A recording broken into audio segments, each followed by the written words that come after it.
Sekarang kalau kita tengok MOU di antara UMNO dan juga Pakatan Harapan itu telah menunjukkan satu coalition yang tidak pernah terfikir sebelum ini. Sebab kita tengok UMNO sekarang ini hanya ada lebih kurang dalam 38 kursi, Pakatan Harapan ada lebih 80 kursi.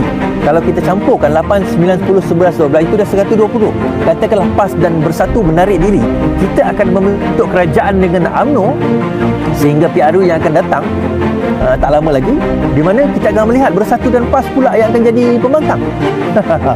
Itu satu yang menarik ya tuan-tuan. Jadi kita tak terfikir. Terima kasih kerana menonton channel ini. Sebelum kita teruskan isu-isu hangat dari channel ini, sila pertimbangkan untuk menekan butang subscribe dan tekan butang lonceng untuk mendapatkan isu-isu terkini dari channel ini pada setiap hari. Sila juga untuk meninggalkan komen anda. Setiap daripada komen anda amatlah dihargai.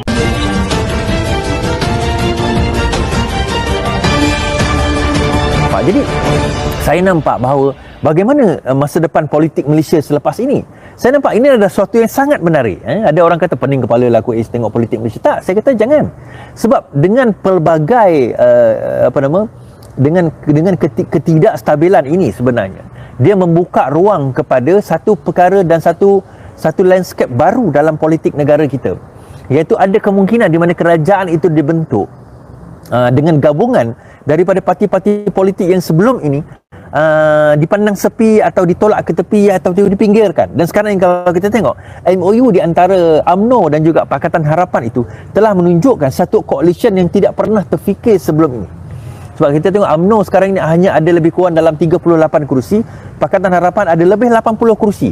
Kalau kita campurkan 8, 9, 10, 11, 12 itu dah 120. Katakanlah PAS dan Bersatu menarik diri, kita akan membentuk kerajaan dengan UMNO sehingga PRU yang akan datang tak lama lagi, di mana kita akan melihat Bersatu dan PAS pula yang akan jadi pembangkang.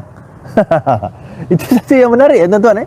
Jadi kita tak terfikir perkara itu boleh berlaku, dan sekarang ini perkara ini sedang berlaku dalam kerajaan yang ada sekarang ini dan membentuk. Dan ini satu lagi saya nak bagi tahu tuan-tuan, dalam situasi politik yang ada sekarang, saya nak bagi tahu bahawa gabungan pertembungan ini saya akan nampak bahawa PRU ke-15 ini akan saya jangkakan berlaku dalam tahun hadapan, pada bulan Mei Jun tahun hadapan, mungkin seawal itu PRU ke-2022 akan berlaku.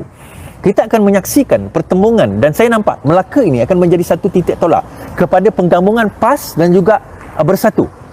Kalau sekiranya PN atau Perikatan Nasional gagal untuk mendapat sebarang kursi ataupun hanya satu atau dua kursi dalam pilihan raya Melaka kali ini, kita akan menyaksikan PAS akan menarik diri daripada coalition dan gabungan Perikatan Nasional, dan berkemungkinan mereka akan menggoda kembali UMNO untuk bergabung dengan UMNO bagi membentuk kerajaan, membentuk satu coalition baru bagi menghadapi PRU di atas nama Melayu dan Islam.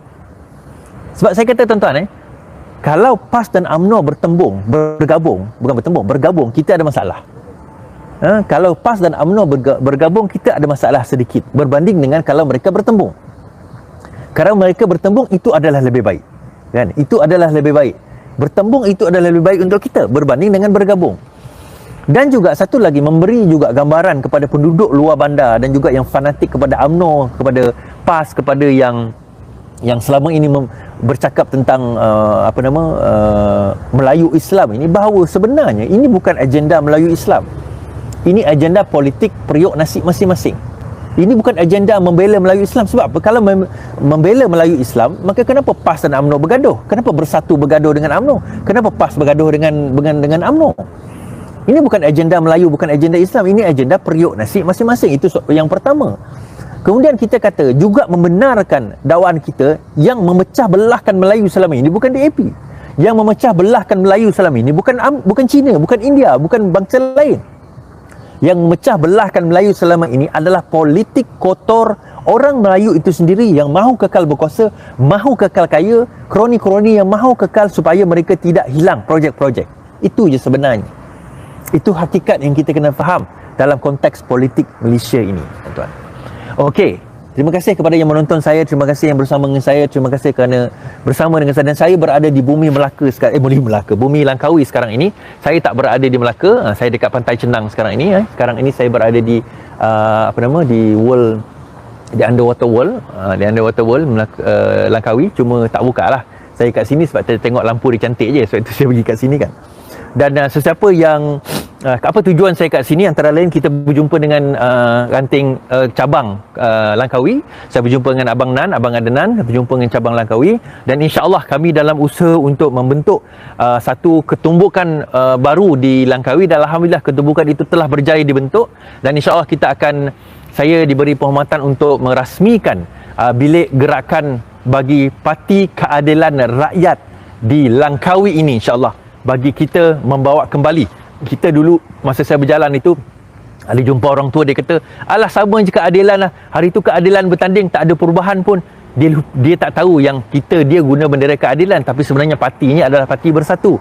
Tapi tak apalah, kita nak betulkan keadaan tersebut. Kita nak bagi tahu bahawa sekarang ini insya-Allah kita nak bawa perubahan di Langkawi, dan kita akan bentuk dan bina ketumbukan baru di Langkawi.